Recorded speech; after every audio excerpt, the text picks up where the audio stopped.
For this concept art that I'm displaying in this slideshow, this has to do with a character that is in part 2 of my novel, my unpublished novel, A Scroll of Light and Darkness.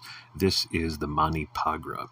And the Mani Pagra is essentially the resurrected, tanned leather scarecrow remains of the Gnostic Prophet Mani. If you're not familiar with the mythology and the story surrounding the death of the Gnostic Prophet Mani, he was a Persian nobleman who was born into an Elchizite monastery in the Babylonian Empire, or in the remnants of the old Babylonian Empire. And he was, the Elchizites were essentially an Essene-like early Judaizing Gnostic sect. And they believed in veganism and wore white and didn't cut their hair. They were kind of like a branch of Nesorians. And Mani was part of this sect. They lived in, communally in a religious community, like semi-monastic, only, they were married. And Mani branched out and started his own branch of Gnosticism based on revelations that he had, that he was, some sort of light. He claimed that he was the Paraclete, which is obviously blasphemous to a traditional Christian. But the Manichaean sect lasted until, some people say, the 18th or 19th century in China, and some people say that there are still secret historic sects that exist still in China, ensconced among Buddhists. But the Mani Pagra, basically Mani was executed because he had converted the Persian Shah, and then when that Shah had died, his brother, who was a Zoroastrian fundamentalist, came to power, and he executed Mani. And what they had, he was executed in a pretty brutal way. They had skinned him, and then they stuffed his skin with straw like a scarecrow and hung it on the city gates, and then they allegedly burned them. So I take a little riff on that. Basically, the skin does not become burned, but this scarecrow gets secreted away by a secret devotee of Mani, a secret Manichaean, and is tanned and perhaps tooled and made into like a relic. And of course, Mani, according to their mythology, went into parinirvana like the Buddha did. So, Mani wouldn't be inhabiting these relics, but just like there are some relics of the Buddha's ashes that were made into beads and carried as relics among the Theravada Buddhists, who have a lot of historical ties, in Southeast Asia to the original Buddhist communities from India. So this leather scarecrow of the Mani is kept as a sacred relic by the Amygdala Abbey, who is the secret supernatural intelligence agency in A Scroll of Light and Darkness. And essentially the leader of this intelligence agency takes these relics and weaponizes them by turning them into a golem, only a positive, proactive golem, not one that does an evil will, but that's relative in this story because it's all pretty gritty, but that does a proactive will from the vantage point of the protagonist of the story. And this Mani Pagra, as it's called, Mani referring to the prophet Mani, and then Pagra is a Mandaic, which is the Mandaean Gnostic dialect of Aramaic. Pagra is a Mandaic word meaning a stinking stump, translated literally, but that's a very Gnostic sort of derivative version of the body.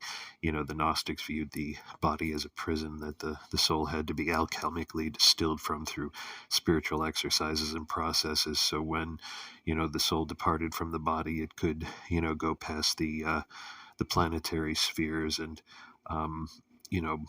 break the gate past Saturn and go to the light lands beyond. This is sort of a constant that you see throughout Gnostic mythology. You get some type of story of the fall of Sophia, and these processes that involve breaking past the influences of the physical world and the planetary spheres that influence the body, which they view as a bad thing. And so um, I took a lot of riffs on this type of mythology in my book, and it's like I said, it's a dark fantasy horror novel. So there's a lot of H.P. Lovecraft in there too, who was a type of dark Gnostic himself in his own right. But if you're hip to that kind of stuff, as far as things that interest you and fiction that you like to read, I think you will enjoy this book. I will be publishing the novel soon, the unpublished novel soon. I've decided that I am going to go ahead and publish it before I start the Comicsgate campaign, because that will be more of a base that can develop, and get people interested in this mythology and in this story. And so I have arrived at this conclusion. I'm going to go ahead and do that. So it will be coming out shortly. A Scroll of Light and Darkness. And from a Fortean perspective, and from the perspective of the occult, making a golem out of something that's already a, super highly charged and revered, you know, object of devotion, like a religious relic. That's something that, if weaponized, it has some really interesting implications that pan out later in the story. It's pretty cool. And the images that you're seeing, as I've said before, these are all AI generated art from the Imagine software, with the exception of the final image in in this uh, in this um, in this slideshow. This is a piece of art that I did not create myself, but I own it because I commissioned it. It's my main character, Vav Bar Ziwa, who is the cult leader, and this is a picture of the metamorphosis that he goes through. He becomes essentially one of the Lithral, which is the one of the races in my book, um, in the dark fantasy novel that I wrote in the Scroll of Light and Darkness. And I go into the whole mythology of this race, and who they are and what they do. And so, I don't want to give away too many spoilers, but he starts out as a human, and then he gets transformed into this creature. And this image that I commissioned, which is by Michael Ziegler, and who did the penciling and inking, and then Santosh Pillewar, who did the coloring. I'm Eventually, the plan is to commission them to do the art for